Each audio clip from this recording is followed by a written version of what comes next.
Olá, boa noite, sejam bem-vindas e bem-vindos ao nosso programa de deontologia do Ministério Público Brasileiro. Eu sou Lígia Maria, eu sou chefe da assessoria de estratégia e inovação da Escola Superior do Ministério Público da União. Bom, gente, essa é a nossa sexta conferência com o professor Jorge Forbes. A gente chegou aqui, então, na metade do nosso programa. E a noite de hoje vai trazer para a gente uma exposição com o seguinte título: As perguntas que eu gostaria de fazer sobre nascimento, educação, adolescência, trabalho, mulher, família, amor e morte. Como serão em Terra 2? Então, boa noite, professor. Obrigada. Boa noite, Lígia. Boa noite a todos. Obrigado a vocês. Vamos mais um encontro nas 6 horas da tarde das terças-feiras. Eu já estou ficando com saudades porque essa é a nossa última reunião tete-a-tete. Uma reunião entre a gente, como tem sido assim com anteriores. E daqui para frente, a semana que vem, vão ser 6 reuniões com convidados, onde eu passo a função de debatedor, e nós teremos a semana que vem a ministra Carmen Lúcia pondo questões aos membros do Ministério Público. E assim por diante, nas reuniões seguintes, outros convidados, todos eles da área jurídica. Então vamos lá, vamos para o nosso trabalho de hoje. É um trabalho praticamente que busca algo prático, algo pragmático em relação aos temas que nós vimos. Eu pensei em trazer hoje 3 formas de aplicação do que nós temos discutido sobre esse novo mundo que nós temos chamado de Terra 2 e a necessidade de ter um novo conceito, uma vez que nós temos uma nova experiência de vida muito diferente até aqui. Eu pensei em trazer 3 formas de ver as mudanças de maneira diferente. Essas 3 formas, elas se juntam, mas o fato de elas serem de maneira diferente, eu acho que elas abrem as nossas cabeças no sentido de, a partir de 3, nós temos 4, 5, 6, facilitar nosso debate de que maneira a gente habita esse novo tempo. Então, é isso que eu vou fazer. A primeira, eu vou me dedicar a estudar com vocês, a debater com vocês, o tsunami tecnológico. E vou pedir para que comece a apresentação dos slides, para nós vermos o que é que a gente vai abordar. Está aí o tema de hoje, nascimento, educação, adolescência, trabalho, mulher, família, amor e morte. Eu vou terminar por esse questionamento, saber como é que essas coisas se alteram em nossas vidas, como é que elas são em Terra 2. Mas vamos lá, próximo. São esses temas que eu gostaria de começar nosso primeiro terço da nossa reunião, discutindo ao menos uma palavra sobre cada um desses elementos que nós já vimos. Alguns deles eu citei a vez anterior, outros menos, e gostaria que a gente tivesse uma certa intimidade com cada um deles. Vou ler todos, a nanotecnologia, a biotecnologia, a informática e a cognitividade.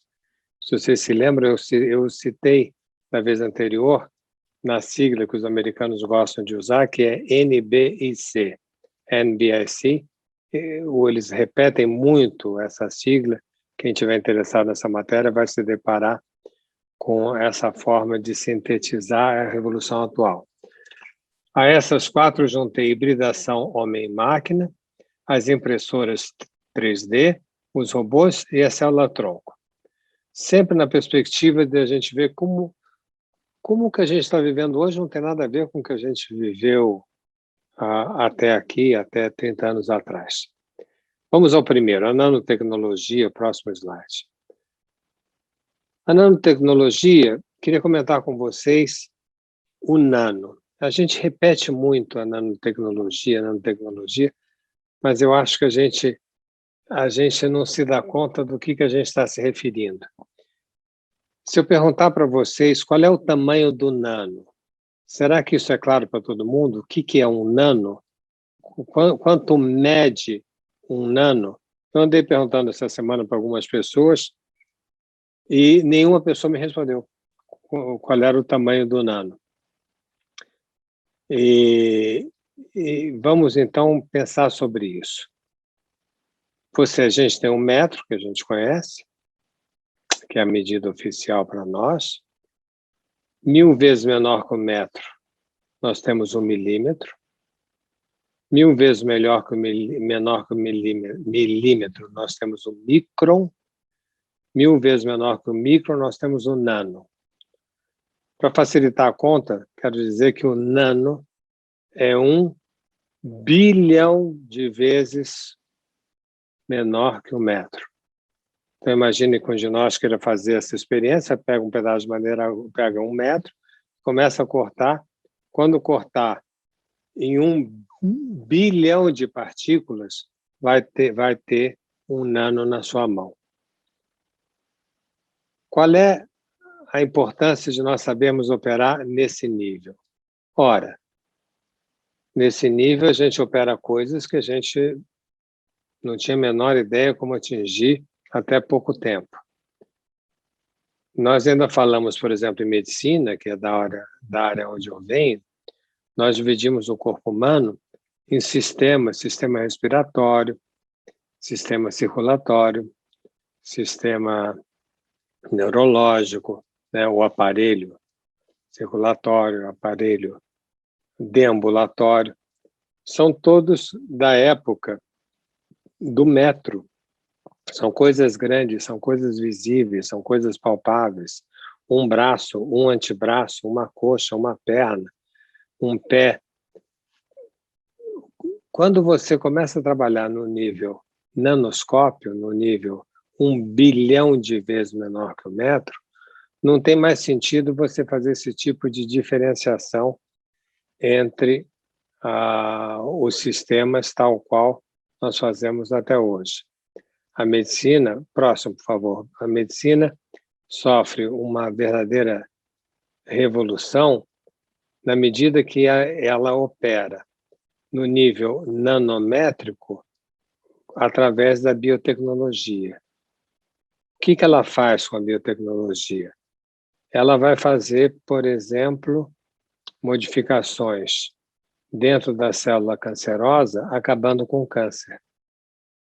Há uma previsão de que em pouco tempo nós teremos uma queda de 90% de pessoas morrendo de câncer. Por quê? Porque nós vamos ter tratamentos singularizados. Para cada pessoa que tiver um câncer, nós entramos dentro da célula cancerosa, porque a gente sabe operar no nível nanométrico, e nós mudamos a componente do DNA daquela célula.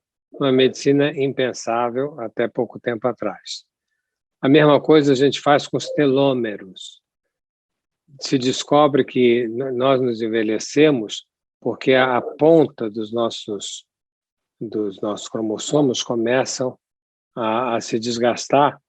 Se nós conseguimos operar sobre isso, né, nós vamos envelhecer com muito mais lentidão do que a gente está fazendo até aqui. Cada uma dessas modificações modifica nossa vida, modifica toda a percepção que nós temos do mundo social. Não adianta a gente só ficar fascinado com a evolução tecnológica. Nós temos que pensar que quando, por exemplo, nós alongamos a vida das pessoas através do uso da nanotecnologia e da biotecnologia, nós vamos ter pais muito mais velhos, né? E pai muito mais velho acaba com a noção que nós temos até agora do que é um filho, do que é um pai. Um pai normalmente é uma pessoa que está vindo para pouso e um filho está vindo para remeter, né? Para o avião sair do solo. Quando, de repente, um filho chega em casa para um pai de 80 anos e diz: pai, hoje eu estou imaginando um projeto novo que eu vou fazer, e conta entusiasmado sobre um projeto que está realizando, E se ele ouve do pai, filho, eu também tive um projeto hoje inacreditável, que eu estou começando.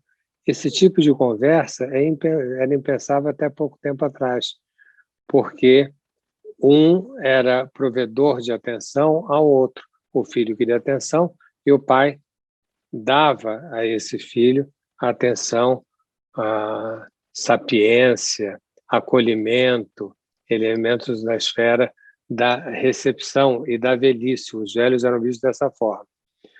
Começar a vê-los ativos, projetando novos processos, novos trabalhos, novos contatos, novas relações, era algo, até então, completamente impensável, fruto da nanotecnologia, da biotecnologia.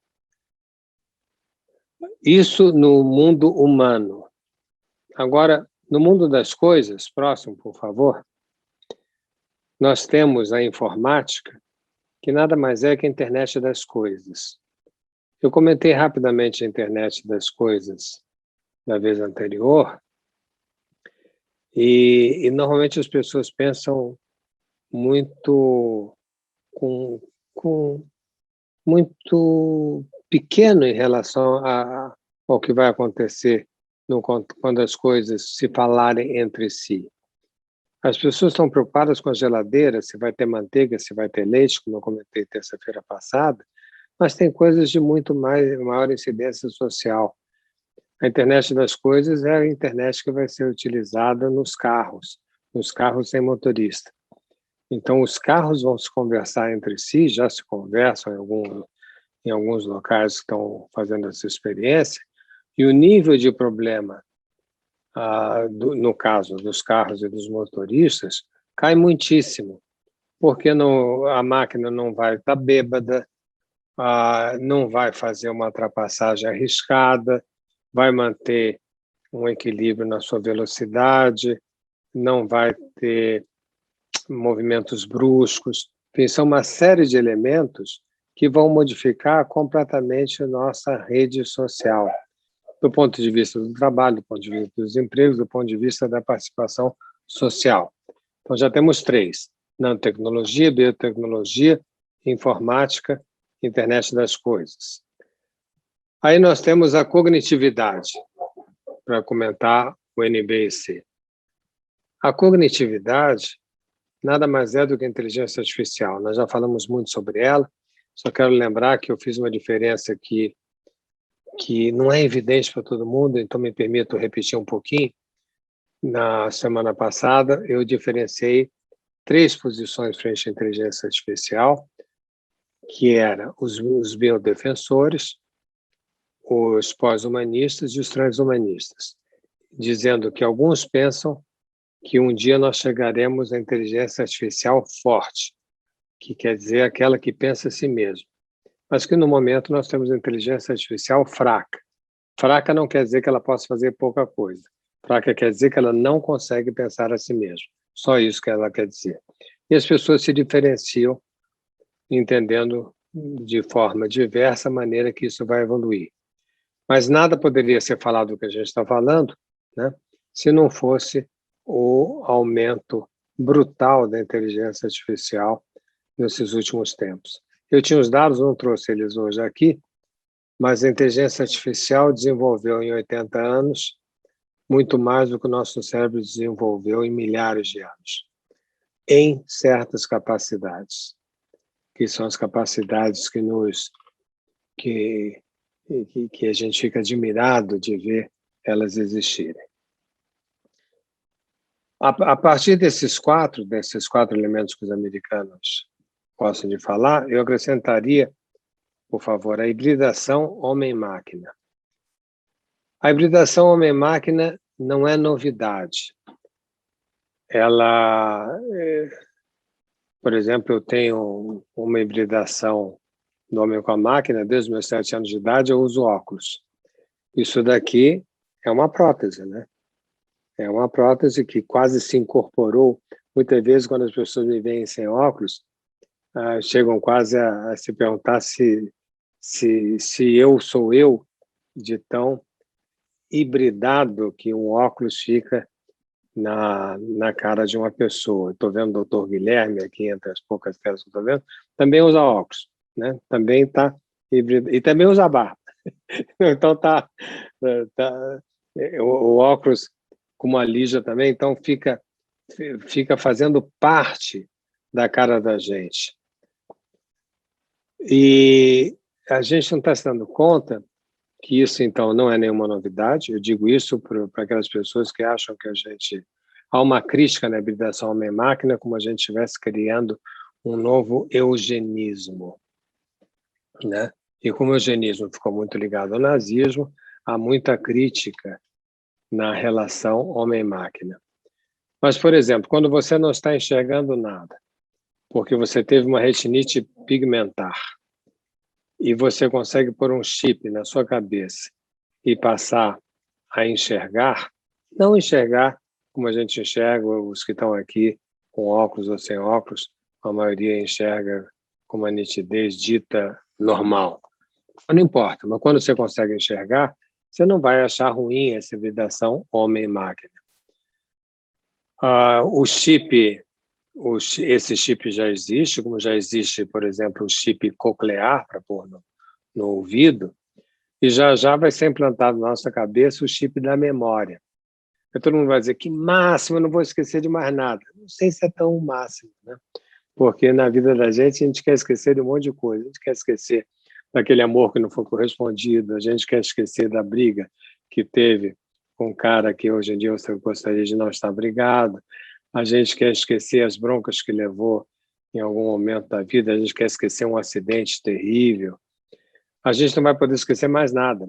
Vocês podem imaginar, por exemplo, minha atividade principal é ser psicanalista. A psicanálise cuida, em grande parte, dos esquecimentos das pessoas, o que a gente chama do recalque. Aí a pessoa vai fazer uma análise, não vai mais fazer uma análise para cuidar da memória perdida, vai fazer uma análise pedindo, pelo amor de Deus, para perder a memória, porque não suporta tanta memória junto. Será insuportável a hora que a gente tiver o chip do Google na nossa cabeça, né? E o conhecimento que esse chip tem dentro dele. Enfim, cada um desses temas, gente, a gente poderia ficar falando hoje, na nossa reunião inteira, sobre qualquer um deles em separado, né? Se eu estou fazendo essa coletiva dessas modificações, é para realmente, num primeiro momento, que a gente fique sensibilizado às novas questões e que a gente se dê conta como a gente perde tempo nas nossas vidas para falar de questões que estão deixando de existir e quanto a gente não está se dedicando a questões que estão batendo na nossa porta. Como é que a gente vai legislar, no caso de vocês? Como é que a gente vai organizar uma sociedade que tenha esse chip da memória, esse chip da retinite contra o problema da retinite pigmentar? Ou, por exemplo, o chip, muita gente aqui, quem tem mais de 50 anos, e tem gente aqui com mais de 50 anos de idade, já está com começo de catarata. Eu posso falar isso sem muito medo de errar, porque todo mundo vai ter catarata. E tem muita gente contente hoje em dia porque você faz a operação da catarata e você passa a enxergar maravilhosamente. Você passou a vida inteira de óculos, aí quando você chega aos seus 60, 65 anos de idade, você fez a catarata. Eu não fiz ainda, por isso que eu estou de óculos.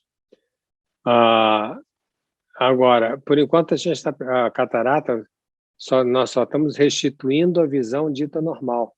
Mas já os exércitos têm alguma dúvida que os soldados vão ter implante de cristalino telescópico? Quer dizer, a pessoa abre o olho e vê telescopicamente, isso será feito sem nenhuma dúvida, isso já está sendo estudado, já está sendo testado.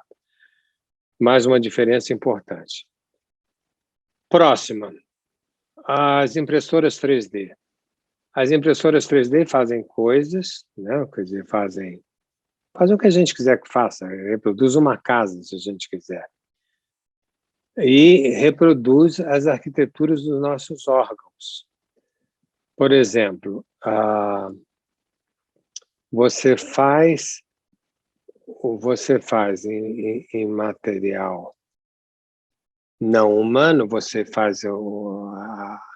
monta um fígado Aí você pega as células e você povoa aquela maquete das células de fígado, do seu fígado. Então, você que bebeu muito, que acabou com o seu fígado, que fez uma bela cirrose, que precisa fazer um transplante de fígado, você vai transplantar o seu fígado pelo seu fígado. Então, é claro, você não vai ter rejeição, a não ser que você seja muito neurótico, você não vai ter rejeição do seu próprio fígado, né? Tipo, detesto o meu fígado, não quero esse fígado, mas e aí você refaz esse fígado. Quando é que isso vai ser feito? Daqui a muito tempo? Não, isso está sendo feito. Isso, eu dirijo a clínica de psicanálise do Centro de Genoma Humano da USP, e isso me dá um contato íntimo com os geneticistas. E eles já estão fazendo, eles estão fazendo isso em fígado de rato.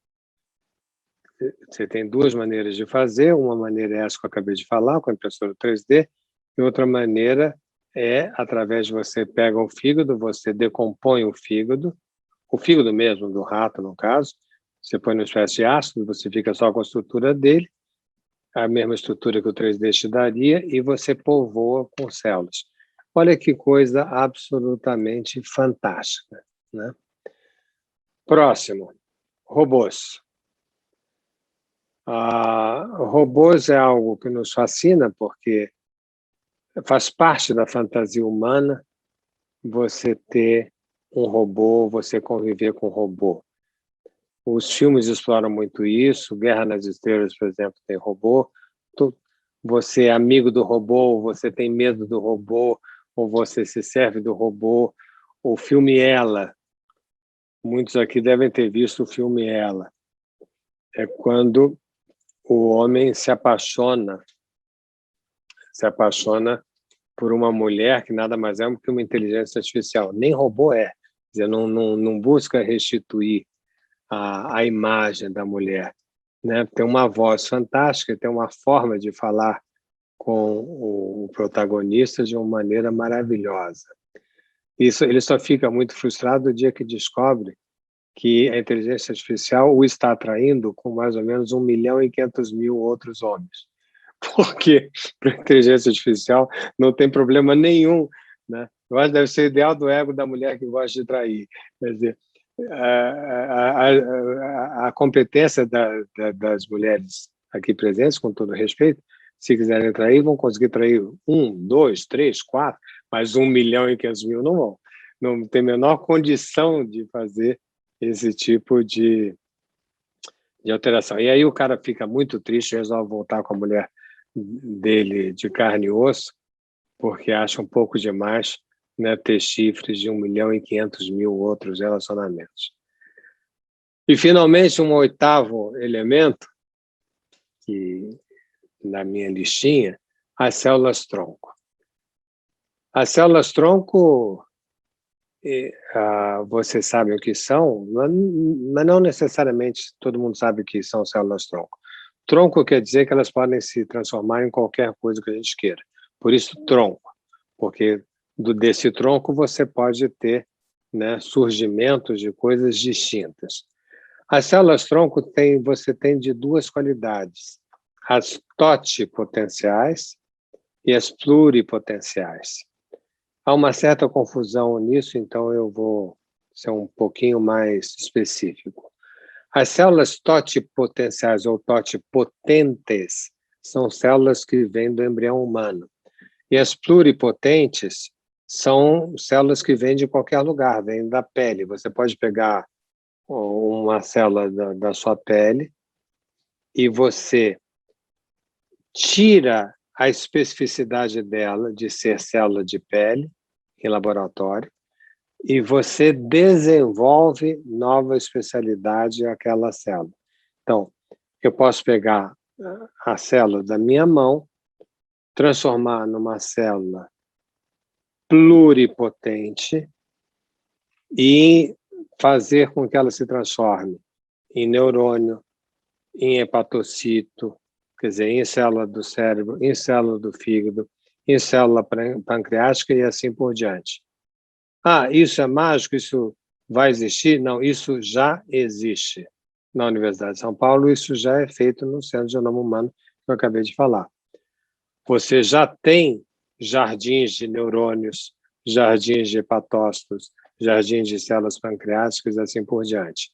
O que não tem é o tratamento, nem no Brasil, nem em lugar nenhum do mundo.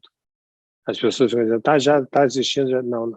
Ontem mesmo conversei com a Maiana Zatz, que é titular de genética da USP, muita amiga minha, a gente trabalha juntos há 15 anos, e eu queria reconfirmar essa informação, dizer, Maiana, ainda não tem a terapêutica disso. Eu falo, não, nem aqui, nem na China, nem em nenhum lugar do mundo. Muita gente diz que tem, mas são coisas que não são verdadeiras. Então, eu dizia, célula totipotente é essa que pode ser qualquer coisa, e pluripotente pode ser variadas coisas. A totipotente em relação à pluripotente, ela tem uma especificidade a mais, que a totipotente pode realizar um organismo humano. A pluripotente pode fazer células de qualquer parte, mas não pode gerar um ser humano. A totipotente pode gerar um ser humano, ou seja, fazer um clone. Um detalhe jurídico sobre isso, não sei o quanto vocês acompanharam o debate há uns 5, 6 anos atrás, no Supremo Tribunal Federal, sobre a legalização ou não no Brasil de fazer pesquisas com células tronco embrionárias, ou seja, do embrião. E havia uma questão muito importante para ser decidida se o embrião já é um ser humano ou não é um ser humano. Existem versões distintas para isso, principalmente as versões religiosas são distintas das versões não religiosas. E foi curioso, porque foram a Brasília uma série de cientistas, de geneticistas, de biólogos, e foram perguntados pelos membros do Supremo Tribunal Federal, quem era o relator da matéria era o ministro Brito, Aires Brito, foram perguntados se já existia vida humana ou não na célula embrionária. Estou dizendo vida humana. E, curiosamente, os biólogos não se sentiram capazes de responder essa pergunta. O que, aliás, reforça o que eu tenho comentado com vocês, que a ciência age por métodos científicos, mas não se justifica por métodos científicos. Os biólogos não podem justificar o momento que começa a vida humana por nenhuma resposta científica.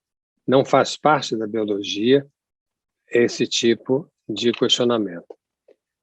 E aí eles convidaram algumas pessoas para debater, entre elas a mim, e do ponto de vista religioso, quer dizer, jurídico-religioso, ao Dr. Ives Gandra, que eu acho que a maioria daqui conhece, grande jurista brasileiro, mas que tem uma posição fortemente religiosa. E deu-se esse debate no Supremo, e a tese vencedora foi de que, né, não existe vida no embrião, mas não existe vida humana. O porquê e como e tal, extrapola o que a gente vai ter, o que a gente está discutindo hoje. Só estou falando que são coisas que vocês, promotores, procuradores, vão ter cada vez mais como questões a serem resolvidas, a serem debatidas, não é? Só dou uma vez que é muito polêmico esse tema, só dou um exemplo, que é um exemplo de um colega de vocês, professor de Direito em Harvard, o Sandel, que é muito conhecido, que é o professor de Direito mais conhecido de Harvard. Ele, quando trabalha esse tema, ele diz, imagine que chega uma pessoa no laboratório pegando fogo. Você tem uma bandeja com 40 embriões e você tem um técnico de laboratório na sala ao lado preso. Você tem tempo ou de salvar o técnico ou os 40 embriões. O que você faria? E a resposta unânime é que você salvaria o técnico e deixaria a bandeja com os 40 embriões. Então, se fosse humano versus humano, não faria sentido esse tipo de argumentação. Mostra de que talvez seja difícil dizer quando é que começa a vida, mas alguma coisa, algum conhecimento nós compartimos que faz com que a gente salve o técnico e não os 40 embriões. Então, estou começando a me preparar para a segunda tabela que eu preparei.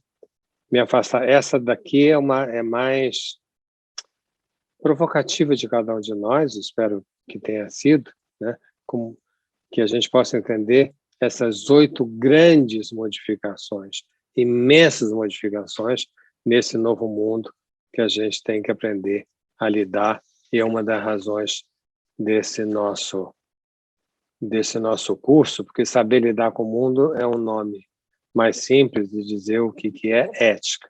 Ética é um saber lidar, levar a nível conceitual a vivência de uma época.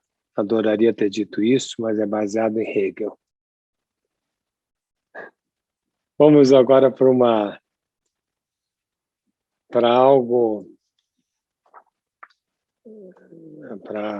examinar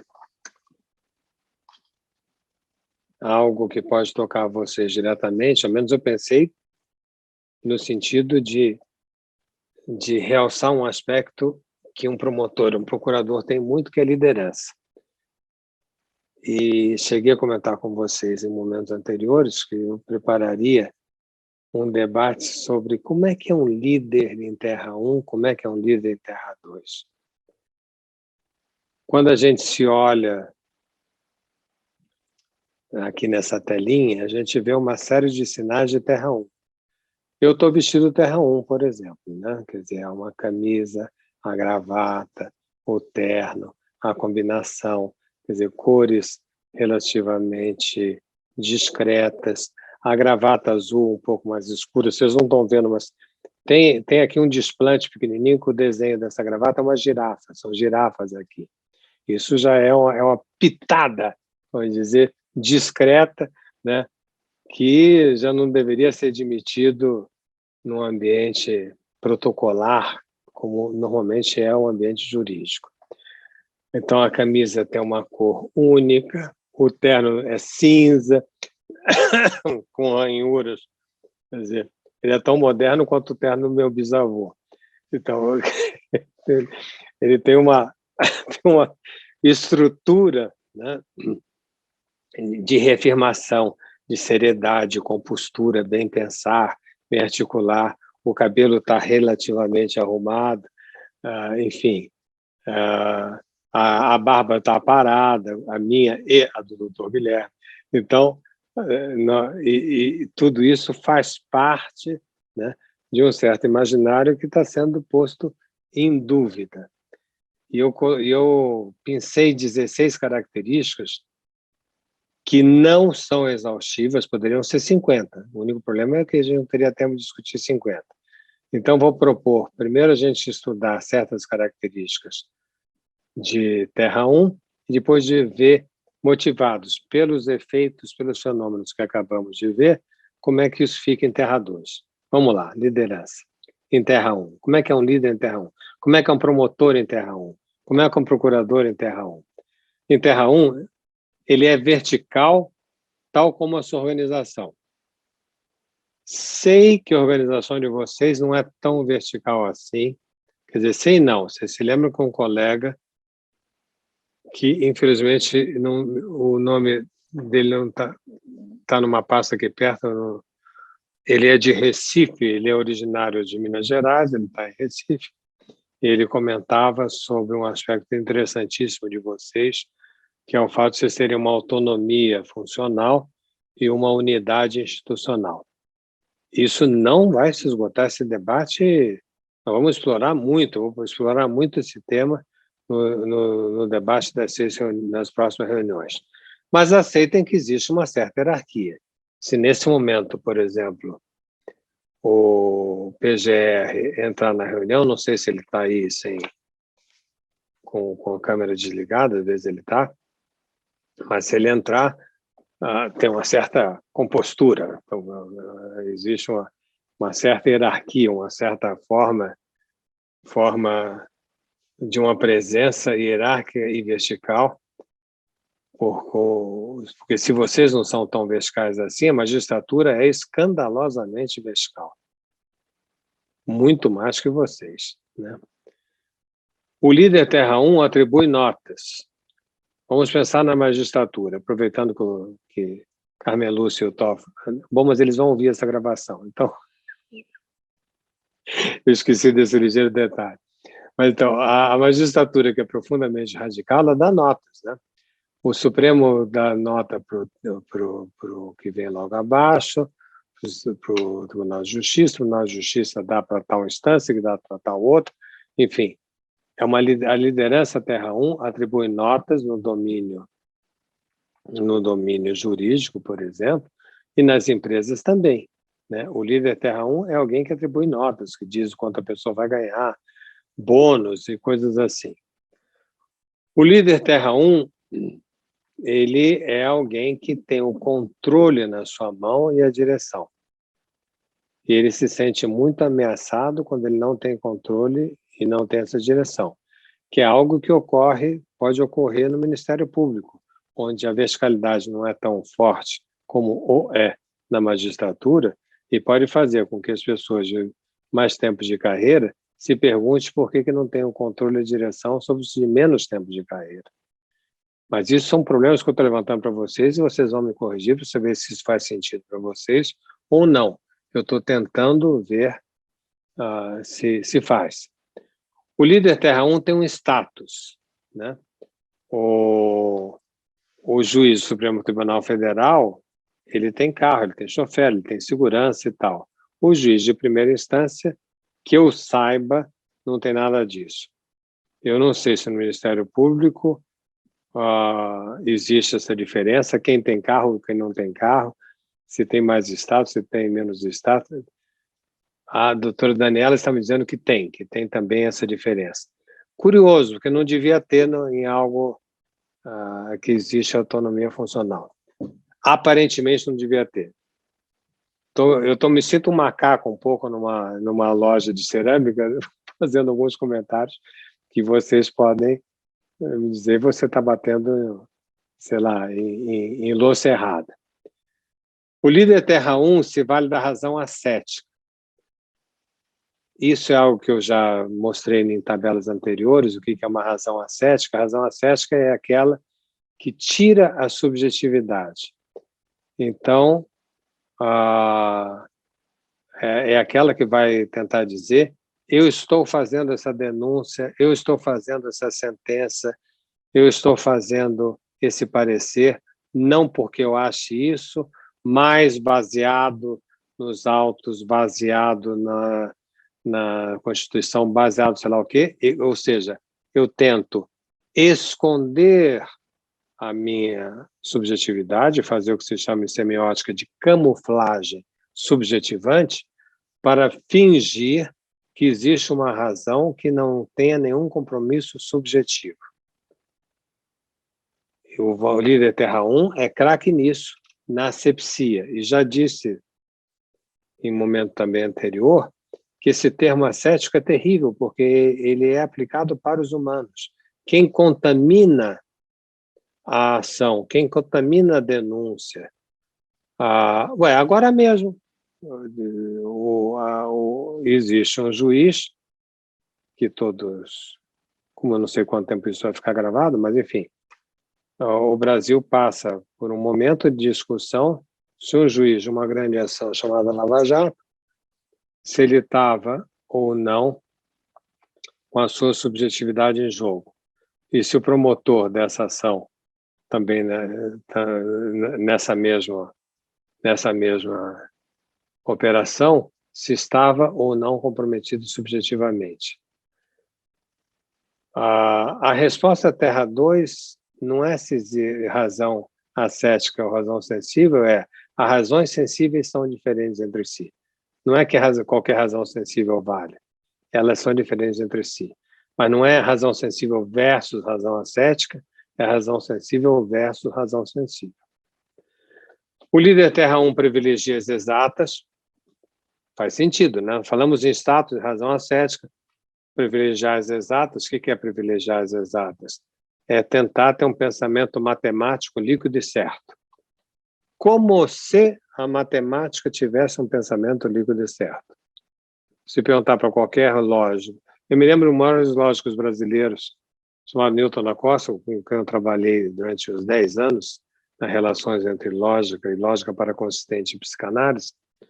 Newton da Costa é professor emérito da USP. Um dia eu perguntei, Newton, quando você faz uma demonstração de um teorema, você pode demonstrá-lo de diversas formas. Qual é a forma que você escolhe? Ele me respondeu, a mais elegante. Eu adorei essa resposta. A forma que eu devo privilegiar é a forma mais elegante. Existe uma elegância na demonstração do teorema.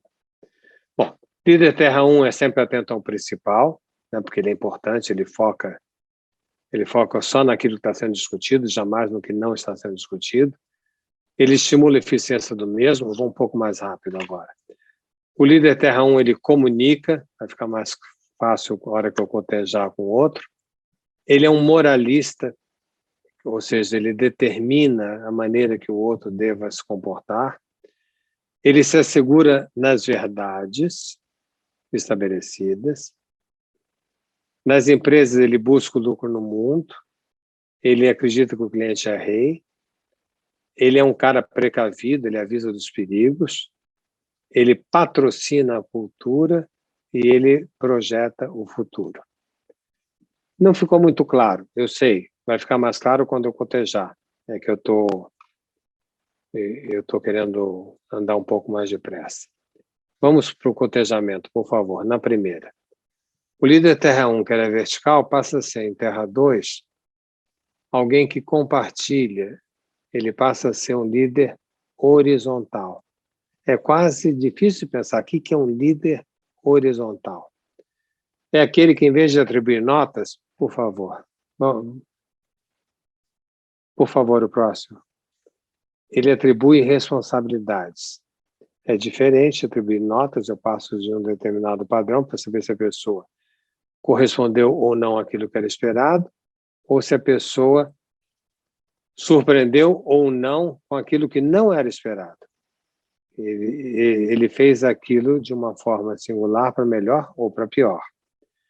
Se o Terra 1 controlava e dirigia, em Terra 2, ele inspira e entusiasma. É totalmente diferente você fazer uma liderança, né, por inspiração e entusiasmo, do que determinação de como você deve se comportar. O Terra 1, ele tinha status, ele tinha carro com chofer, por exemplo. O líder Terra 2, ele tem estilo. Qual é a diferença de status para estilo? Status é o cara que chega numa reunião social, balança o punho para mostrar o Rolex último tipo que ele comprou.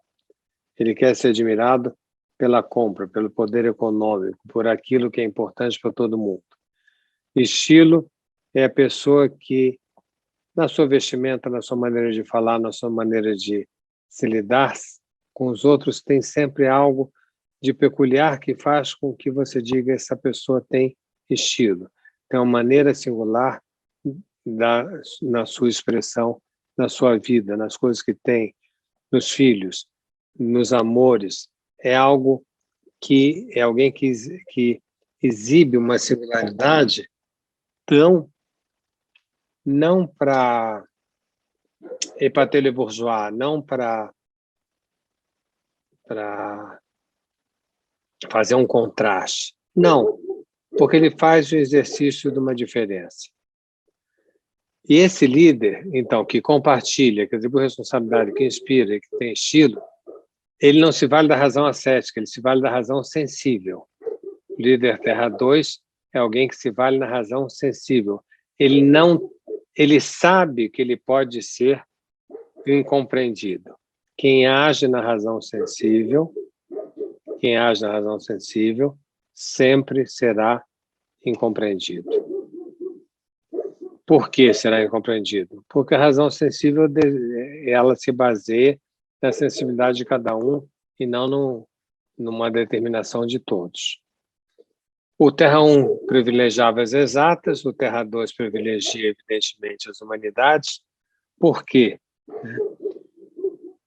Aquele que privilegiar as exatas vai virar genérico. Da mesma maneira que eu chamo linha branca de genérico, quer dizer, uma geladeira igual a outra, um fogão igual a outro, eu também chamo, né, as pessoas podem virar genéricas quando elas fazem uma asepsia da sua subjetividade. Um promotor igual ao outro, um procurador igual ao outro, um médico igual ao outro, né? A não ser que ele tenha o estudo daquilo que escapa à máquina, à inteligência artificial, que são os estudos das humanidades. Uma das profissões que deve desaparecer, uma parte da profissão que deve desaparecer, são certas petições que serão substituídas melhor por inteligência artificial. Isso já está sendo feito e alguns advogados começam a ficar preocupados com a sua profissão desaparecer. O Terra 1 era atento ao principal, o Terra 2 é atento ao geral. Ele é conectado ao geral, ele sabe que a profundidade tem limites. O Terra 1 estimula a eficiência do mesmo, o Terra 2 ele estimula a criação da diversidade. O Terra 1 comunica, o Terra 2 envolve. É diferente comunicar de envolver. Comunicar, as agências de publicidade, por exemplo, se perderam muito no meio do caminho, muitas fecharam as portas, porque o mundo não está mais interessado na forma de comunicação, como fazia um grande cartaz, vamos comunicar o melhor possível tal coisa que a gente quer realizar.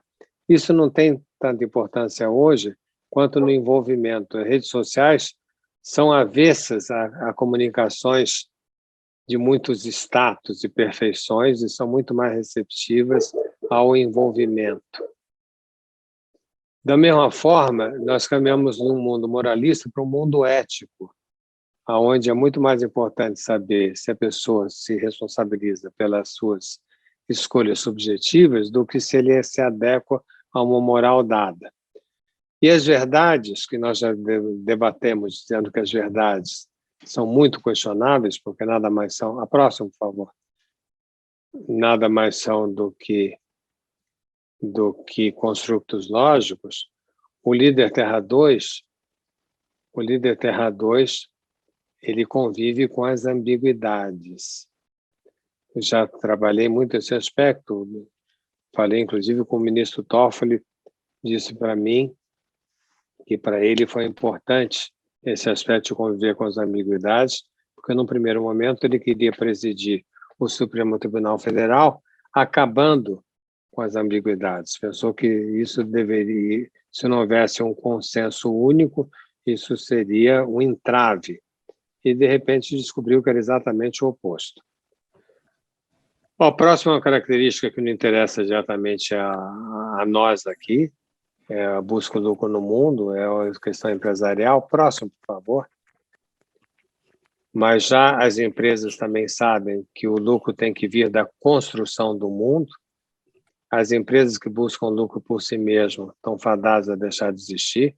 Se, de repente, o garoto sabe que o tênis que ele está usando foi feito por um trabalho de menor na Coreia, na China, em algum desses países, eles fazem um boicote imediato e essa empresa perde rios de dinheiro através de um viral pequenininho numa rede social. Acreditar que o cliente é rei é uma maneira hierárquica de se pensar, o que importa é saber se o cliente é cidadão. O líder Terra 1 não fica avisando perigos, nem ele é precavido, ele incentiva a inovação responsável, ele suporta a inovação. É difícil suportar a inovação, não só para aquele que inova, como aquele que convive e inova. Aqui tem mais um que é complicado um pouquinho, porque o que é o Líder Terra 1 patrocina a cultura? Quando a Petrobras patrocina o time de basquete de São Caetano, ninguém vai achar ruim. É bacana que ela pegue um excedente do seu lucro e patrocine aquela equipe de basquete ou de vôlei, ou patrocine um show de música, ou patrocine o Carnaval do Rio de Janeiro, sei lá.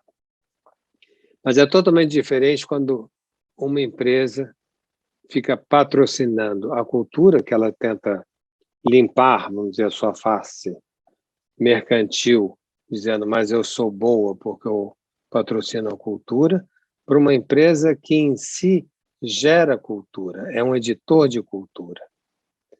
Se nós pegarmos, por exemplo, o Ministério Público e desvendarmos essa difícil relação que vocês têm da autonomia funcional com a unidade institucional, isso pode fazer cultura, isso pode agir sobre a magistratura e perguntando para a magistratura, e vocês? Como é que vocês vão resolver? Vocês são muito verticais. Vocês vão ter problemas nessa passagem para a Terra 2. Ou seja, as empresas, as instituições em si serão editoras de cultura. Quem quiser o exemplo mais fácil de compreender isso é pensar que uma Apple, por exemplo, é uma editora de cultura. O Steve Jobs não visava só lucro. Ele sabia escolher o que ele queria dentro daquilo que ele podia. Ele sempre escolheu o que ele queria e não aquilo que podia. O iPhone, que é um dos grandes sucessos dele, não tem toda a tecnologia embarcada possível. Tem a tecnologia embarcada que ele escolheu que deveria ter naquele telefone. Ele escolhe, ele acha que isso corresponde àquele momento da cultura que ele quer colaborar. Mesmo poderia falar sobre Elon Musk, ou Elon Musk, no seu carro elétrico, na sua ida para Marte. Enfim, essas empresas, junto com outros, como, por exemplo, a Virgin. Né? A Virgin é outra editora de cultura. O que é a Virgin? É uma empresa contra o câncer, a Virgin é uma empresa de discos e livros, a Virgin é uma empresa aérea, a Virgin é a Virgin, né? Com diversas aplicações aparentemente estapafúrdias, como essas que eu acabei de citar, mas todas elas têm o selo Virgin.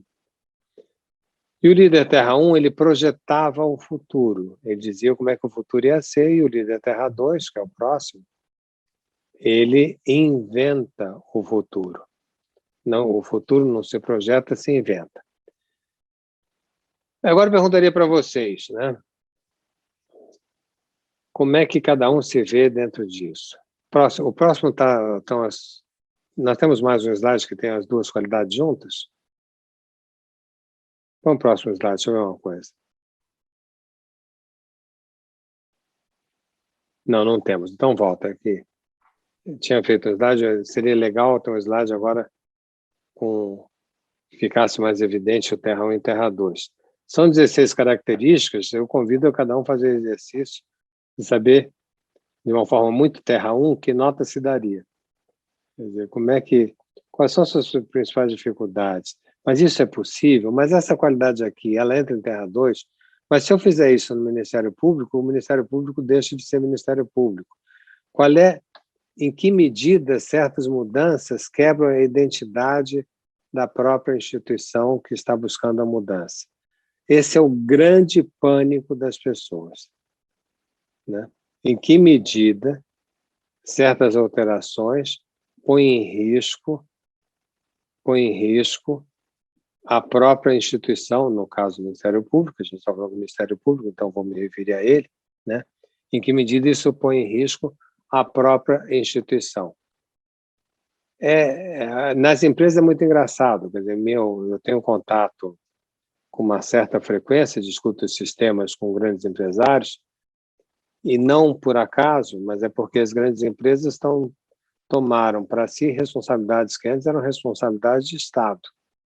Né? Claro que eu falo isso provocativamente, mas bem calcado no terreno de vocês, porque quem trabalhou muito isso foi Té Sampaio Ferraz, que vai estar conosco, de como o Estado foi substituído pelas grandes empresas e o Estado em si mesmo passou a ser uma secretaria de funcionamento mediano. Isso está no penúltimo livro dele, se não me engano. Enfim, fica a pergunta. Adoraria parar, eu já falei muito, já falei sobre as diferenças tecnológicas, agora as diferenças sobre a liderança, e vou falar... Será que dá tempo para eu falar um pouco, Lígia? Sim, professor. Sim, conferência é sua, fale. Não, a gente pode dar uma paradinha de 5 minutos para ter um recreio Para ter de debate. se eu gostou, acho que o pessoal também gostou na semana passada. Então, se alguém quiser tomar a palavra, por favor, porque eu tenho mais um... Em seguida, eu vou me encaminhar para o título da nossa reunião de hoje. Professor, boa noite. Boa noite, doutor Guilherme. Tudo Desculpa, jóia, né? ter ele utilizado como parceiro, mas... Não, mas é interessante. Não deu, que eu acredito que o grande problema hoje do Ministério Público, eu acho que todos os colegas deveriam assistir essa palestra, esse curso, que nós estamos realmente num momento de crise de identidade. Essa independência funcional do Ministério Público hoje está criando verdadeiros abismos na carreira. Você tem um Ministério Público Transforma, que são grupos de promotores com alguns ideais, algum tipo de atuação, e outros pró-sociedade, que são mais conservadores, que têm um tipo de atuação mais positivista. Então, é uma instituição que ela acaba aceitando esse tipo de realidade. Para o senhor ter uma ideia, aqui em Pernambuco, nós tivemos 2 anos um corregedor, promotor de justiça de segunda instância, porque nossa carreira é primeira, segunda e terceira instância. Então, nós tivemos uma alteração legislativa que está sendo discutida, inclusive, no Supremo, que nós conseguimos autorizar que promotores de justiça pudessem ocupar os cargos da administração superior. Além do procurador-geral de justiça, os conselheiros também a corregedoria. E essa questão está sendo discutida no Supremo justamente porque há ideias no sentido de que essa falta de unidade, ou seja, eu tenho um Ministério Público onde se admite ocupação de cargos por um promotor de justiça que tenha 35 anos de idade, 10 anos de cadeira, independentemente da entrância. Se não há hierarquia, por que alguns cargos são reservados só para alguns membros? Então, acho que essa crise, por isso que eu disse para o senhor que Terra Luz está acontecendo, se o senhor for pensar na instituição, pense no Ministério Público, está acontecendo agora. E nós, do Ministério Público, estamos Não assustados. foi o senhor que me falou semana passada sobre isso? Foi. É que hoje você está de gravata. Porque hoje eu tive audiência. Aí eu aproveitei e emendei. Então tá bom. Então, o que acontece? A gente está vivenciando isso. Eu, na minha opinião, eu queria até ouvir os outros colegas, eu entendo que a crise institucional que o Ministério Público brasileiro vive hoje é justamente essa realidade. Hoje eu estou com 49 anos, tenho 15 anos de Ministério Público Estadual, mais 11 do Federal, que eu fui servidor, então 26 anos de Ministério Público. Senta um colega do meu lado, numa palestra, ele de camiseta com uma tatuagem subindo pelo pescoço. Aí eu fico imaginando esse colega no sertão e com rabo de cavalo. É excepcional, é um colega excepcional. Se ele estiver aqui, me perdoe, mas assim, eu fico imaginando como esses colegas que não têm mais o tipo, né? Eu, quando eu entrei na carreira, 2005, Santa Maria da Boa Vista, eu fui para uma feira de terno, um menino pediu bênção ao padre. Aí o outro, não é padre, não, é pastor, porque está de terno. Aí eu fui para a feira de terno. Então, assim, é aquele tipo 1. Mas os colegas tipo 2 estão entrando agora, Terra 2 estão entrando agora, eles são mais fluidos com essas questões. E o Ministério Público aceita e fomenta isso, e respeita isso. Embora hoje existe uma tensão dentro da instituição. Nós estamos vivenciando isso, inclusive com ações já no Supremo. Então, eu queria que a gente, assim, os colegas manifestassem nesse sentido, que eu estou sentindo que o nosso problema, que a gente estava achando que é uma crise institucional, na verdade, é uma migração de Terra 1 para Terra 2. Professor... Te agradeço. Oi. Só para fazer Oi, Lígia.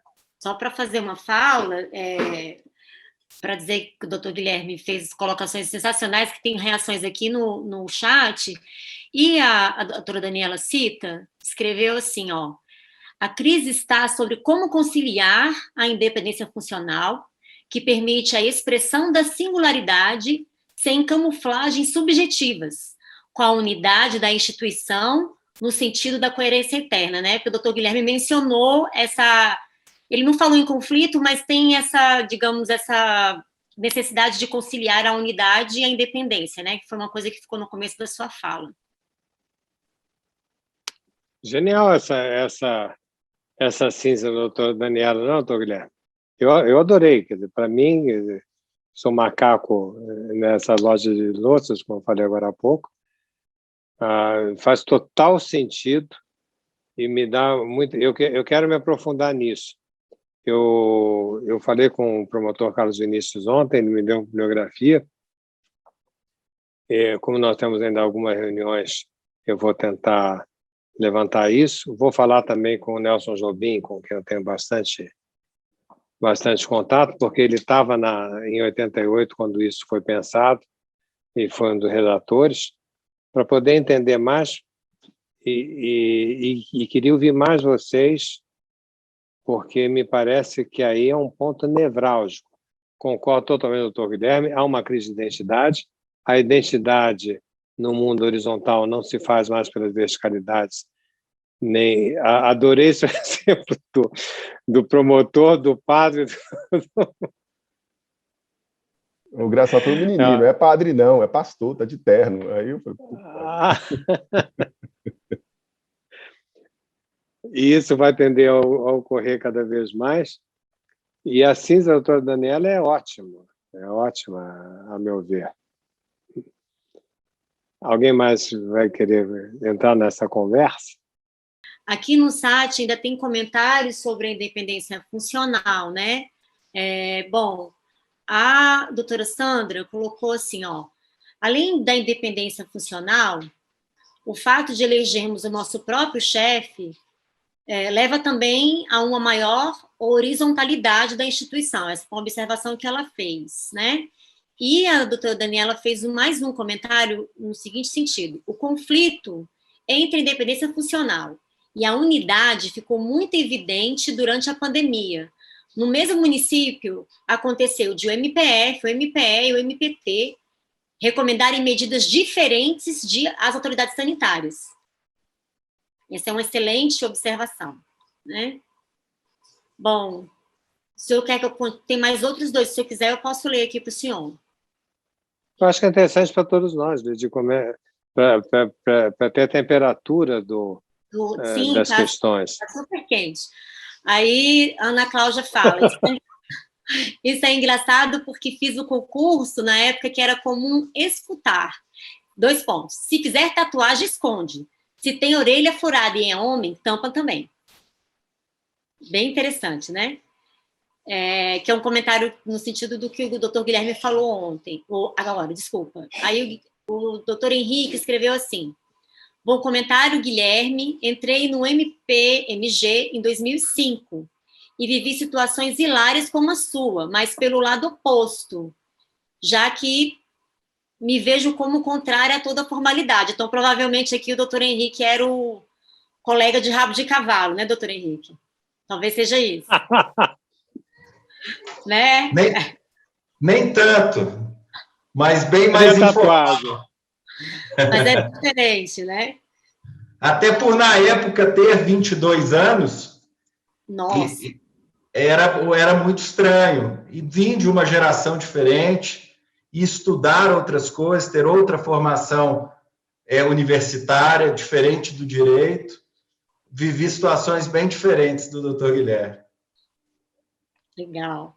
Aí, professor Jorge, só mais uma observação aqui que a Ana Cláudia faz, que é sensacional. Mais recentemente, inclusive, o STF apreciou essa questão das tatuagens e a função pública, porque, inclusive, alguns editais vedavam a participação de candidatos com tatuagens. Sério? Bom, quer dizer, eu já estou na questão se eu puder me conseguir essa seria precioso. Eu agradeceria muito se pudesse me fazer chegar a essa discussão. Que no Brasil, pessoas com tatuagem estão vedadas. É interessante como passagens de época. Para os meus estudos, me seria muito importante se isso puder me chegar, por favor. Eu queria deixar uma pergunta rápida. Se tiver resposta, muito bem, se não, eu vou perguntar isso num outro momento. Eu queria saber, existe alguém entre nós que estamos aqui na nossa reunião da terça-feira, existe alguém que seja contra a autonomia funcional do Ministério Público? Eu não estou vendo a resposta, Lígia, se você... Eu estou aqui observando o chat aqui. O Rodrigo respondeu, nós não. Mas os políticos talvez. Ele escreveu nós não, mas dos políticos talvez. Foi esse o comentário dele. A Cláudia escreveu a favor. Então tá bom. Não, mas já deu. Vou considerar, então, junto com vocês, que a gente vai ficar mais um mês e meio juntos, vou considerar que, na nossa amostragem deste curso de ética do Ministério Público, que visa exatamente buscar novas formas de apreensão de uma realidade que já está aí, que todos estão favoráveis à autonomia funcional. E como não pode desaparecer a instituição, porque não existe autonomia se não houver instituição, você tem que ser autônomo em relação a alguma coisa. Então, a topologia necessária para fazer essa amarração é algo muito interessante, vamos ver se a gente consegue avançar isso hoje nas próximas reuniões. Está ótimo, agradeço essa conversa. Posso voltar? Claro. Então, vou voltar, gente, à pergunta inicial, a pergunta da reunião de hoje, é como é que isso tudo que a gente viu, como é que a gente vive em Terra 2? Põe todos os próximos slides, por favor. Eu listei aqui algumas áreas das nossas vidas, veja, agora eu vou falar muito menos da instituição e muito mais das pessoas. Como é que vai ficar a política? Como é que vai ficar o trabalho? Como é que vai ficar a educação? Como é que vai ficar o nascimento? Como é que vai ficar a adolescência? Como é que vai ficar a morte? Como é que vai ficar a mulher? Como é que vai ficar a família? Como é que vai ficar o amor? De novo, é arbitrário, essa listagem é arbitrária. Poderíamos ter incluído outras coisas. E no nosso debate, logo depois de eu fazer essa apresentação, nada impede que alguém queira dizer, não, quero discutir tal outra coisa. Tudo bem, a gente vai discutir. Então, meu propósito é fazer um pensamento claro e sintético sobre a característica principal na passagem de Terra 1 para Terra 2, a começar na política. Vamos lá, política. Pensei em como resumir em uma palavra a modificação que a gente vai ter na política. E acredito que nós teremos que nos perguntar até onde nós vamos ter uma política de representação através dos partidos. Eu não estou falando de 2 partidos, 4, 33, 35, e isso são questões que já se debatem, por exemplo, no Brasil, a profusão desses partidos não são verdadeiros partidos, são partidos de aluguel, que estão buscando verbas públicas ou negociação de influência, tudo isso a gente já sabe. Com isso a gente não está mudando de Terra 1 para Terra 2, a gente está discutindo dentro do mesmo paradigma social e humano. A questão é, como é que fica no momento onde nós temos, sei lá, um influenciador digital, nesse momento, um influenciador na área política, como aquele moço que faz comentários político da CNN, que está no quadro da CNN, o Caio Coppola, entrou com uma solicitação contra o ministro do Supremo Tribunal Federal com mais de 1 milhão de assinaturas colhidas em muito pouco tempo. Isso existiria antes da revolução tecnológica pela qual a gente está passando? Não acredito.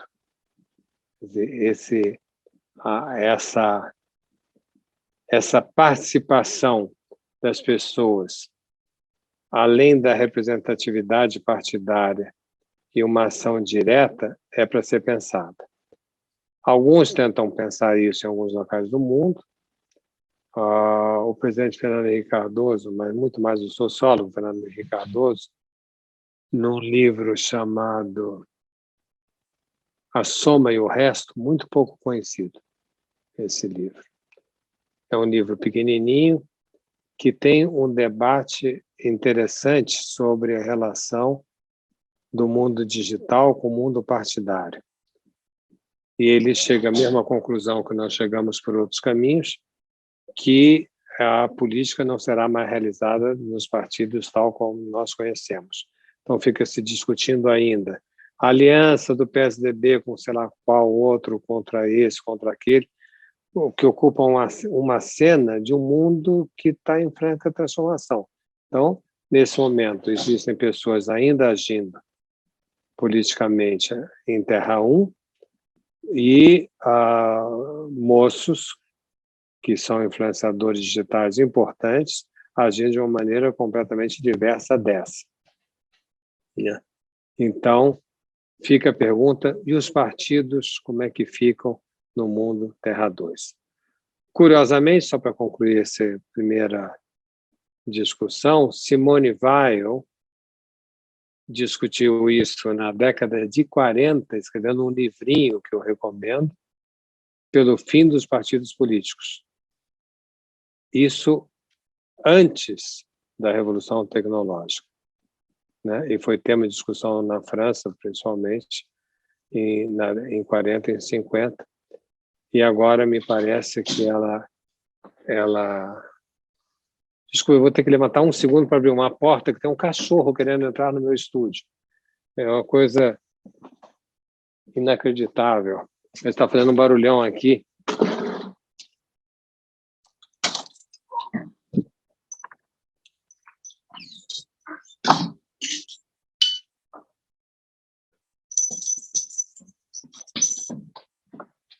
Pronto. Uma interrupção canina. Segundo, trabalho. Nenhum de nós vai ter um trabalho só na vida. Próximo slide. É esperado que cada um de nós tenha de 3 a 5 trabalhos diversos. Até pouco tempo isso era mal visto. Hoje em dia isso é bem visto. Aquilo que era ruim passou a ser bom. As pessoas antigamente davam prêmios para um funcionário, por exemplo, que fosse o porteiro de uma indústria durante 30 anos.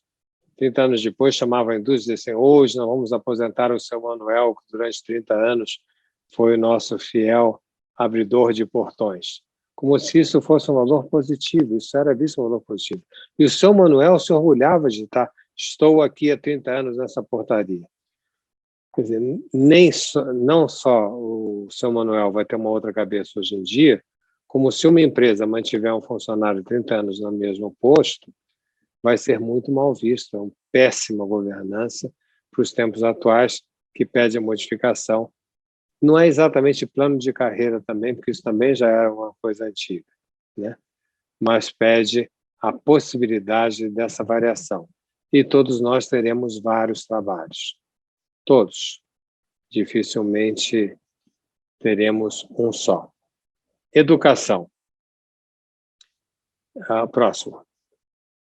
Sempre na perspectiva de buscar discutir com vocês um aspecto central em cada uma desses elementos, a educação dos nossos filhos ainda está muito longe da inteligência artificial.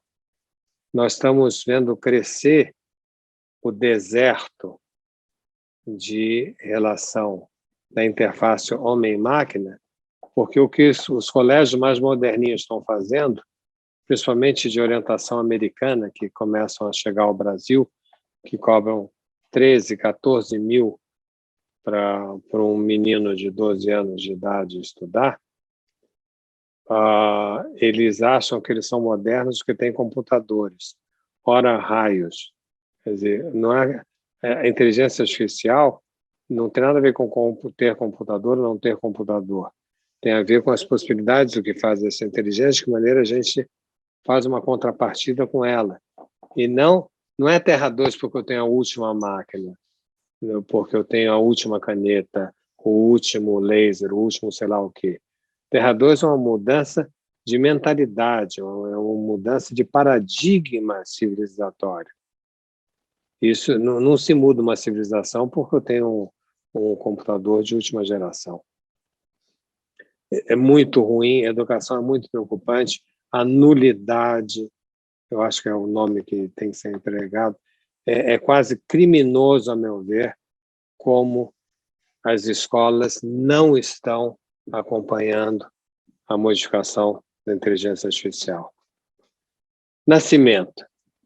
A palavra que eu associei com nascimento foi escolhas. Por quê? Porque não se nasce mais naturalmente. Antigamente, quando eu fiz medicina, já vai algum tempinho, se falava, o natural só entrava parto normal ou cesariana, né? Era o máximo de discussão. Hoje em dia, um casal que quer ter filhos tem uma gama de escolhas inacreditável. Primeiro, tem muita mulher que dá uma atenção maior à sua carreira no início da sua vida, e aí quer ter filho aos 40 ou 50 anos de idade, e se preocupa, então, em congelar seus óvulos, porque os óvulos femininos envelhecem, perdem o vigor, então congelam seus óvulos aos 25 ou 30 anos de idade, para um dia poder ter um filho mais sadio do que com um óvulo manquitolante dos 40 e poucos anos de idade. Mas não é só isso, o nascimento que a gente escolhe.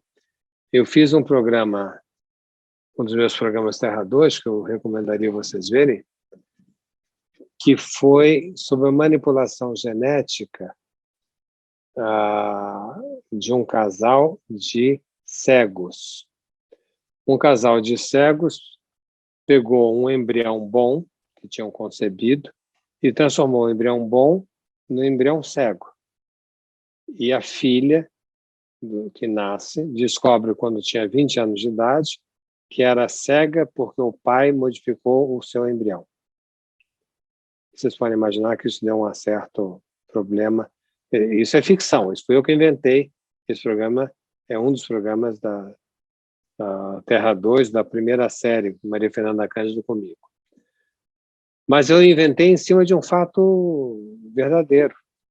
Nos Estados Unidos, casais anões que estão modificando o embrião, que teria um tamanho normal, entre aspas, para ser anão.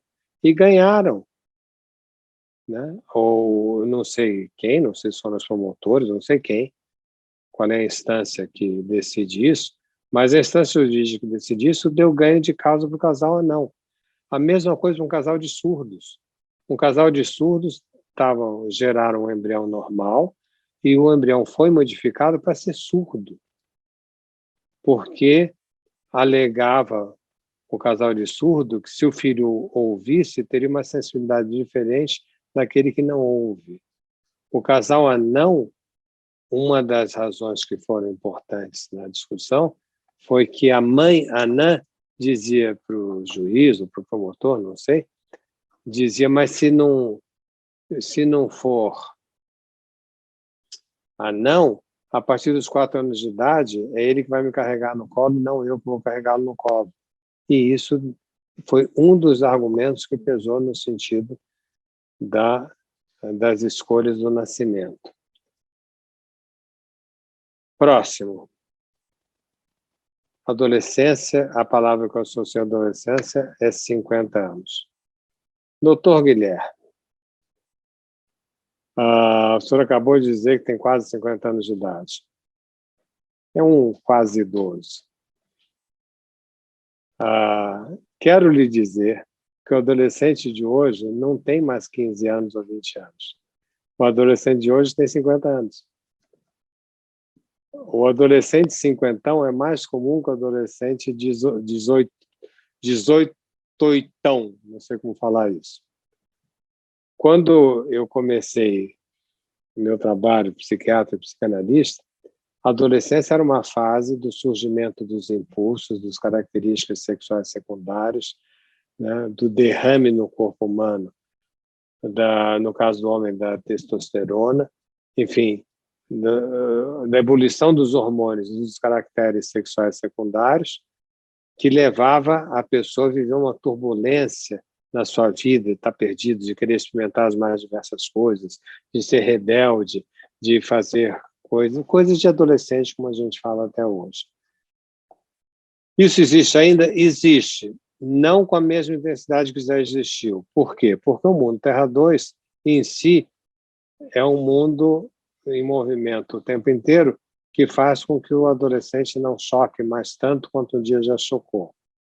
Por outro lado, eu estou habituado a receber no meu consultório os adolescentes aos 50, 60 anos de idade, que esses agora tiveram um presente que não era esperado. Era esperado, doutor Guilherme, que o senhor fizesse uma carreira ótima, que chegasse no alto da sua carreira de promotor aos 50, 55 anos de idade. O senhor já é a instância maior ou ainda não? Eu estou na terceira entrância, né? Aí você tem, além das 3 entrâncias na primeira instância, você ainda tem a segunda instância, que são os procuradores de justiça. Isso é a carreira do Ministério Público Estadual. Então, eu estou na última entrância da primeira instância. Então, ainda tem algum tempinho pela frente. Né? Agora, o problema é que quando chegar no máximo, o senhor vai descobrir que lhe deram 50 anos a mais. O senhor não vai morrer aos 60 nem aos 70 anos de idade, vai morrer aos 100 anos. Isso é um cavalo de Troia, porque aparentemente é ótimo, mas todo o plano de quem nasceu em Terra 1 foi: vou fazer isso, aí vou casar, aí vou ter filhos, aí vou trabalhar, aí vou fazer um patrimônio, aí vou, sei lá, mas o quê? Aí vou me aposentar, vou pôr uma cadeira na calçada, coçar o umbigo, ver meus netos crescerem e morrer aos 70, 75 anos de idade. E essa era a carreira vital. Aí viraram e chegam para uma pessoa de 50 anos de idade e dizem assim: você tem mais 50. Quando você tem mais 50, tudo que foi feito passou a ser relativo. Então, o auge da sua carreira daqui a 5 anos, etc., vai ser só um momento de passagem, doutor Guilherme. A coisa está longe. Eu vou me aposentar. Vai? Vai ficar 50 anos aposentado? Aí vai morrer de tédio. Né? Se não o senhor não morrer de tédio, quem vive com o senhor vai morrer de tédio. Então, isso não vai dar certo. E, de repente, essas pessoas, aos 50 anos de idade, vivem essa terrível dúvida do que eu vou fazer nos próximos 50. Imagina eu venho de carreira universitária, por exemplo. Quer dizer, não, porque aí a pessoa vai ser catedrática. Bom, e o catedrático é um ponto de passagem também. Tudo aquilo que era o máximo passou a ser um momento relativo. Uma malandragem que eu vivi e que eu divido com vocês, que nós já temos uma certa intimidade depois de 6 encontros, foi que eu dei como tema do Café Filosófico, um café filosófico, eu dei como tema o adolescente cinquentão. E o Café Filosófico a gente gravava em Campinas, na sede da CPFL, que é patrocinadora do Café Filosófico. Eu não tomo esse Café Filosófico, estou falando da época que eu era o curador do Café Filosófico lá. Aí eu dei adolescente cinquentão, e isso faz alguns anos eu era cinquentão mesmo, eu já fui cinquentão. Aí eu chego em Campinas e tinham comunicação falando nisso, quer dizer, faixas na cidade, assim: hoje à noite, gravação do Café Filosófico, com o psicanalista Jorge Forbes, o adolescente cinquentão. Escrito nas faixas. Enfim. Próximo. Morte. A palavra que eu associei à morte foi, de novo, escolhas. A morte era um acidente natural das nossas vidas. Ele tem cada vez menos naturalidade nessa morte. Eu posso antecipar a morte fazendo uma eutanásia. Não quero que me desentubem. Não quero mais ver isso, eu quero uma eutanásia. Se vocês não querem me desentubar, eu não quero nem chegar a ser levado ao hospital. Você vai me ajudar a me matar. Eu faço um suicídio assistido. Não, eu não quero que você faça nada. Eu quero que você deixe a natureza agir do jeito que for. É difícil dizer a natureza, quando a pessoa está no hospital entubado. Cadê a natureza? Mas, enfim, posso supostamente deixar o tempo correr. É a ortotanásia. Não, eu quero que minha mãe viva o tempo que as máquinas mantiverem, ela viva mesmo que seja um corpo couve-flor, como se fala popularmente, mas ao menos eu tenho o apoio dos meus afetos nesse corpo. Isso é uma distanásia. Então, brincando, nós já temos distanásia, ortotanásia, eutanásia, suicídio assistido e outras formas de morrer. São escolhas também de um mundo Terra 2, e aonde a morte não é mais um limite organizador da vida como já foi. Próximo. Mulher. São mais 3 comentários que eu queria ter com vocês. A mulher... A palavra seria nadando. Por que nadando? Porque a mulher nada de braçada, doutor Guilherme. Em Terra 2. Muito mais que os homens. Não sei se você já notou esse ligeiro aspecto. Fazendo uma coisa caricatural do tempo em que a gente associava gênero a sexo, um pensamento Terra 1, em Terra 1, homem e mulher se dividia de uma maneira mais ou menos clara, onde o homem tinha amor à unidade e a mulher à diversidade. Doutor Guilherme, o senhor está de terno, cinza ou azul, não estou vendo bem, camisa clara e gravata. Numa variação enorme da sua roupa, eu estou de terno, cinza ou azul, com camisa clara e gravata. As mulheres que a gente consegue ver na tela, no meu caso só estou vendo 3, né? Não tem nada a ver a roupa de nenhuma das 3 uma com a outra. Os homens não têm nenhum problema ir numa festa de smoking. Só tem smoking para casa ou não?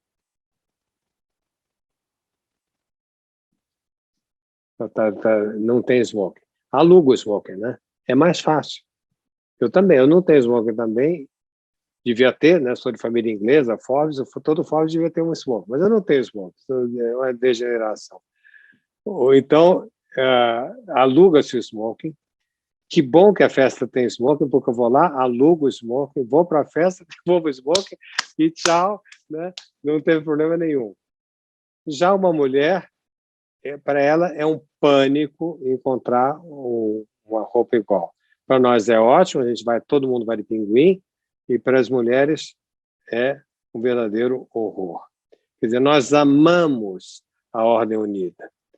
Os homens adoram, por exemplo, elogiar. Homens e mulheres adoram elogio. Mas se o doutor Guilherme elogia, por exemplo, o seu amigo... Pô, cara, você é um cara muito legal, um cara brilhante. Né? O cara vai dizer, pô, bacana, Guilherme, obrigado, hein? Olha, pensando bem, você é um Churchill. Pô, Guilherme, nem tanto, né? Mas ele fala de um jeito aceitando, ele gostou de ser comparado ao Churchill, né? Agora, ouse, doutor Guilherme, pegar a sua amiga maravilhosa e dizer, você é maravilhosa. Ela vai dizer, ô Guilherme, ô Guilherminho. Puxa vida, que bom que você me tem tão alta conta e tal. Aí o senhor resolve completar, quer dizer, você é tão maravilhosa quanto a Sharon Stone. Arrisco vir como resposta aquela vagabunda que abriu a perna naquele filme, mostrando que estava nua. Jamais compare uma mulher com outra. As mulheres são incomparáveis. É dica de psicanalista, hein? Elas são incomparáveis. Jamais cai na besteira de fazer um elogio e comparando. Elogie a pessoa, mas não compare. Muito menos falar que está igual a mãe, né? Aí é sacanagem. Aí é para ser assassinado, né? Então, homem adora a ordem unida, mulher adora a diversidade. Homem adora a comparação, mulher detesta a comparação. Se dependesse dos homens, nós homens estaríamos na idade da pedra lascada. Quer dizer, sentados em volta de uma fogueira e um dizendo assim, ô meu tacape novo, ou meu tacape é mais bonito que o seu. É necessário uma mulher chegar e dizer, tá bom, vamos pegar esse tacape aí e tal, mas vamos para casa, tem outras coisas para fazer. A mulher tem um muxoxo, tem um certo muxoxo frente aos bens da civilização. Os homens adoram expor os seus troféus, seja do que for, sabe? Da conferência que deu, da partida de tênis que ganhou, da prova hípica que conquistou, não importa, adora fazer salas de troféus e mostrar os troféus. São os troféus da civilização. O homem é um ser que se adequa ao processo civilizatório, enquanto a mulher é o motor da civilização, porque ela aponta sempre uma outra coisa que não aquilo que estava predeterminado. Se dependesse dos homens, nós estávamos na pedra lascada. Ainda bem que aconteceram as mulheres, né, que nos perturbaram, nos perturbam completamente dentro dessa unidade que o homem cria, né, e faz com que a gente, como falam os americanos pouco academicamente, move your ass, quer dizer, que saia da zona de conforto, né, e possa ter novas coisas. Essa mulher agora está na globalização, essa mulher está no mundo líquido, essa mulher está no mundo flexível, está no mundo variável. Os homens estão sofrendo muito mais que as mulheres. Isso eu acompanho o sofrimento dos pobres coitados dos nossos pares, né, que não sabem o que fazer nesse mundo de mutações, e as mulheres estão ocupando esse mundo com muito mais qualidades, muito mais destreza que os homens. Depois, mais dois só. Família. Me perguntam muito se em Terra 2 vai deixar de existir família. Inclusive, eu fui convidado, junto com a ministra Carmen Lúcia, ela fazia uma conferência plenária e eu outra no Congresso Brasileiro de Direito da Família, foi realizado em Belo Horizonte há uns 5 anos atrás, e a pergunta era qual será o local da família. As pessoas esperam que um psicanalista vai dizer que a família não vai existir porque seria moralista, seria uma coisa antiga, seria uma coisa ultrapassada. Eu não acho nada disso. Eu acho que a família tem um fator importantíssimo, que é o seguinte: nós sempre pensamos que a família é o local do acolhimento, é o local da serenidade, é o local da defesa. My home is my castle, quer dizer, onde ninguém vai conseguir me tocar, onde eu vou estar protegido, compreendido, alimentado e acarinhado. Essa é a visão católica que a gente tem da família. O Dr. Guilherme, no seu passado de pastor, sabe disso. Então, essa é normalmente o que a gente pensa numa família. Pois bem, eu defendo a ideia de que a família não vai desaparecer, que ela é mais importante que nunca, por nenhuma dessas qualidades acolhedoras que eu acabei de falar, pelo exatamente oposto. A família é a última esperança que nós temos em sermos compreendidos, em sermos aceitos, em sermos envolvidos. E é exatamente a família, sendo que é onde você tem a certeza do amor, porque a família tem esse lugar, né, de te dar uma certeza do amor, mas, curiosamente, você tem a certeza do amor com a falta do suprimento que você gostaria de obter dela, que é a compreensão, que é o afago, que é a carícia, etc. Ou seja, é a última instância a quem eu posso recorrer, eu recorro e não obtenho a resposta. E é muito importante eu não ter essa resposta, porque é essa não resposta que será o motor do meu desejo. Se está complicado o que eu estou falando, dou um exemplo mais simples. Quando pai e mãe entram no meu consultório e dizem: eu não sei porque meu filho está ruim, porque eu sempre dei tudo para ele, né? A resposta é sempre: seu filho está ruim porque você sempre deu tudo para ele. A melhor herança que um pai e uma mãe dá para o seu filho, né? A melhor herança é: eu não tenho, eu não sei. É aquela que não é dada porque não se tem. E aí a pessoa se convence que, se neste grupo, que eu tenho a certeza do amor, nem aí eu encontro a resposta, logo eu vou ter que inventar uma resposta. E passa a ser o motor do desejo, da realização. Espero ter sido mais ou menos claro. Que eu acho, então, que a família tem um papel fundamental em Terra 2, não o papel que tinha exatamente em Terra 1, mas um papel tão importante quanto, ou mais, em Terra 2. E, finalmente, o amor, que eu associei a palavra amor ao intransitivo. Vocês sabem que uma das frases famosas de Mário de Andrade é amar, verbo intransitivo. Eu, durante essas nossas 6 conversas, em 2 delas eu dei mais importância ao amor, dizendo que a gente está num amor nesse momento, que é um amor que não tem explicação. Diferencia o amor de até alguns anos atrás, que se explicava: eu estou com você por causa de A, de B, de C, D razões, para um amor que não se explica. E é um vínculo muito importante, mas não explicável. E essa sociedade Terra 2, o laço social de Terra 2, precisa saber qual é essa nova transcendência que nos une sem nos explicar. O saber nos unia no tempo do iluminismo e nos explicava. O amor nos une, mas não nos explica. É a maior força da transcendência humana nesse momento, esse tipo de amor, que é um amor arriscado, porque não tem nenhuma garantia da explicação, não há nenhuma possibilidade de um contrato com esse amor, a não ser a experiência de vivê-lo. Não há projeção, não há passado, não há futuro, há uma invenção do futuro a cada instante nesse amor, nesse amar, verbo intransitivo. Pronto. Essas seriam as provocações que eu gostaria de fazer. Não sei se a gente passa...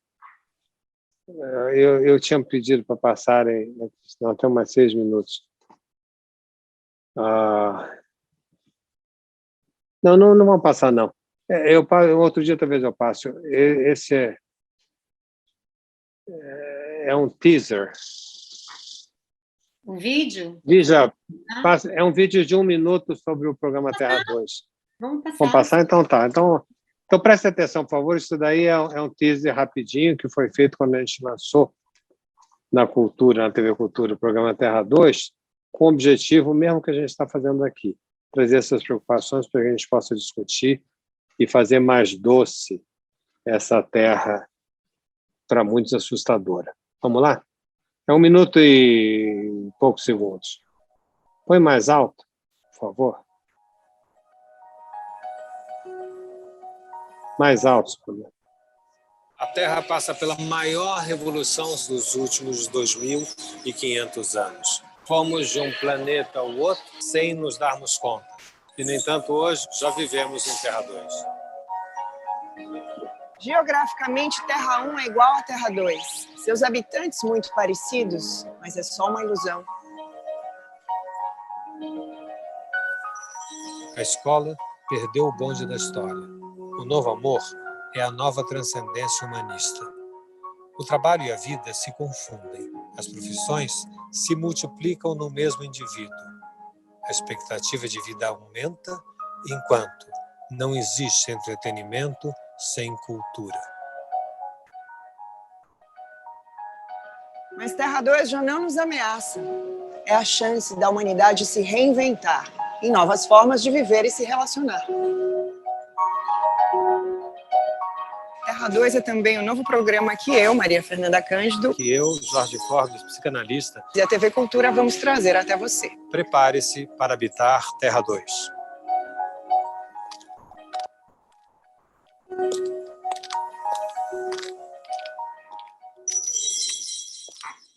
O meu vídeo congelou, não sei se o de vocês. O meu congelou. Não, tá perfeito aqui para mim. Ah, é? O meu, que bom, porque eu conheço o vídeo. Aliás, uma coisinha dessa, um minuto e meio, demorou 2 dias para ser gravada, uma coisa maluca, tá? O tempo de um trabalho desse. Mas, enfim, eu tinha pensado em trazer esse teaser, porque ele alude às principais... Ele alude o que a gente tem feito aqui e a necessidade da gente tomar conta, não só de habitar Marte, mas antes de Marte, habitar a Terra 2. Temos alguns minutinhos, se alguém quiser se pronunciar. 3 minutinhos, né, para a gente encerrar. Muitos comentários aqui, as pessoas... Bastante Quem falou? O direito erotizado, adorei. ensaios sobre a experiência. Esse curso está sendo uma terapia para mim, que legal. Professor Forbes, esse autor, ele é orientando do Tércio Sampaio Ferraz, lá na USP. Ele foi meu orientador no mestrado. E esse livro traz bem essa síntese final do que o senhor falou, do amor que une, mas que também é o lugar que faz as pessoas crescerem para o campo jurídico. Não sei se interessa, se pode ser útil. Que autor? Eu comecei a lhe ouvir no meio da frase. É o Guilherme Roman Borges. Ele é daqui de Curitiba e professor universitário, pós-doutor também na França. E o nome do livro é? Direito Erotizado, ensaio sobre a experiência do fora e do novo na constituição de um discurso jurídico transgressional. Ah, que interessante, eu vou atrás. Muito obrigado pela... Ele foi orientando do Tércio na USP, né? Que o senhor disse que conhece, vai trazê-lo aqui. E escreveu um livro ano passado. Escreveu um livro ano passado com o Tércio. Vou dar uma olhada. Muitíssimo obrigado e vale a dica para todos. Né? Guilherme Romano, Direito Erotizado. O título é uma maravilha em si, né? Sim, certamente. Alguém mais? A gente tem 1 minuto, professor, para a gente fechar. Se alguém quiser fazer mais alguma contribuição. Ele não usa rabo de cavalo nem tem tatuagem, professor. E também é novo. O exemplo do Guilherme ficou, hein? Ficou. Exatamente. Bom, professor Forbes, está todo mundo agradecendo. Acho que foi uma noite muito interessante, de muita informação. Eu tirei umas 5 fotos aqui. Não vou mentir que o senhor está tudo aqui guardado para na hora que quiser voltar lá para repassar, tá fácil aqui para mim no celular. E se eu queria fazer mais algum comentário antes da gente terminar?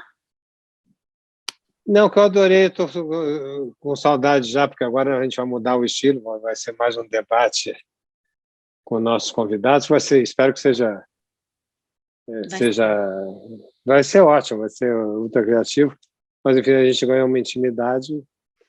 Vamos incluí-los na nossa intimidade a partir de terça-feira que vem. Certamente. Bom, Então, gente... vou estar com a Carmen Lúcia, com a ministra. Vou ter que me habituar a chamar de ministra, senhora. Então, para mim é complicadíssimo esse negócio, mesmo porque quando eu falo com ela, não uso nenhum desses títulos. Mas, enfim, eu vou me comportar direitinho. E ela tem uma pergunta para vocês, que é bom já todo mundo ir pensando, como é que o Ministério Público ajuda em relação à democracia. Lígia. Eu vou lhe dizer que eu estava com esse projeto aberto aqui na minha frente e eu fechei nas minhas 400 abas.